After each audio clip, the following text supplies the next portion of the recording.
अहम खबर है, भारतीय इलाकों से आलूदा हवाएं लाहौर, फैसलाबाद, कसूर और गुजरांवाला के फ़ज़ाई मयार पर असरअंदाज होने लगीं।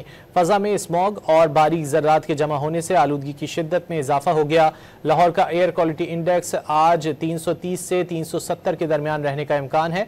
लाहौर में एयर क्वालिटी इंडेक्स 400 से तजावुज़ कर गया। मज़ीद जानते हैं डॉन न्यूज़ के नुमाइंदे मोहम्मद तैमूर से। तैमूर, क्या सूरत हाल है फ़ज़ाई आलूदगी की?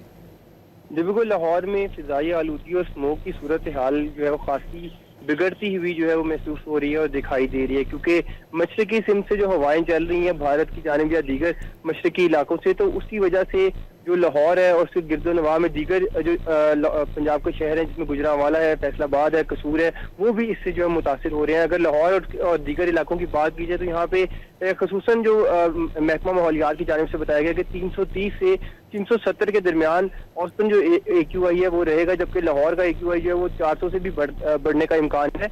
इसके साथ ही अगर बात की जाए महकमा माहौलियात के मुताबिक उनका ये भी कहना है कि बहुत सी कार्रवाइयाँ अमल में लाई जा रही हैं, लेकिन कम रफ्तार जो चल है मशरकी सिंध से चल रही है, मशरकी कॉरिडोर से चल रही है, उसकी वजह से जो स्मोक है वो फिजा में जो है वो स्टेक कर रही है। 1 से तकरीबन 6 मील फी घंटे की रफ्तार से जो हवाएं हैं वो चल रही हैं, जिसकी वजह से क्योंकि तेज हवाएं नहीं है और खुश्क मौसम आ चुका है, इसकी वजह से जो स्मोक है वो स्टे करती हुई फिजा में जो है वो दिखाई दे रही है और AQI जो है वो बढ़ता हुआ दिखाई दे रहा है। जी, बहुत शुक्रिया मोहम्मद तैमूर इन तफसीलात के लिए।